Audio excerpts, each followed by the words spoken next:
Bonjour à tous. Alors un mot de cette semaine très riche en termes d'opérations financières, puisque nous avons eu deux opérations financières cette semaine. D'abord lundi, la fusion entre Luxottica et Essilor, et puis hier, le rachat de Zodiac par Safran. Alors, les entreprises ont des conditions de financement très intéressantes, puisque les taux longs restent toujours aussi bas, et elles en profitent. Alors la fusion Essilor-Luxottica, ça va donner naissance à un groupe de 46 milliards d'euros, avec une forte présence bien sûr dans tout ce qui est les lunettes ophtalmiques, mais également les lunettes solaires. Donc il y a des vraies complémentarités entre les deux groupes. On ne peut que louer cette fusion, sauf qu'il y a de gros problèmes. D'abord, il y aura sans doute des abus de position dominante, il faudra voir cela de très près.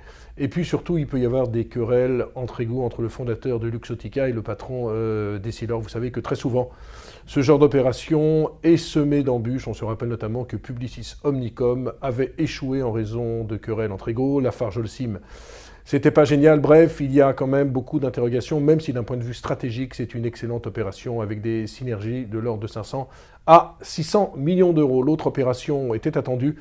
C'est une opération sur Zodiac de la part de Safran. Alors, Safran avait été conduit en 2010, mais depuis, pour Zodiac, les choses ne se sont pas arrangées avec, en l'espace de 2 ans, 8 profit warnings. Vous savez qu'ils ont eu des problèmes, notamment dans les livraisons de sièges.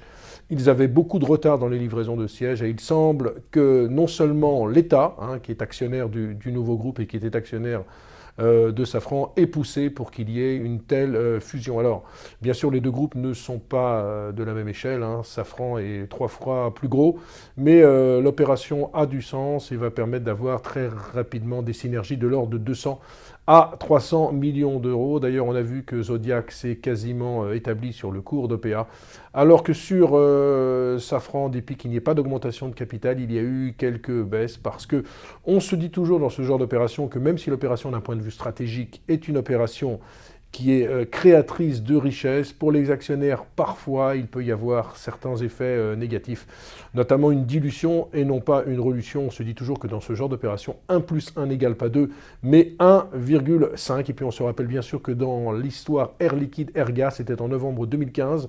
Avant cette opération, Air Liquide valait 120 euros et maintenant, Air Liquide se traîne sur des niveaux de 103 à 105 euros et n'a jamais retrouvé le niveau des 120 euros. Donc en résumé, deux belles opérations. Pour la première, Essilor-Luxottica, il y a encore des écueils. Sur Safran Zodiac, ça paraît jouer, attendons de voir les synergies.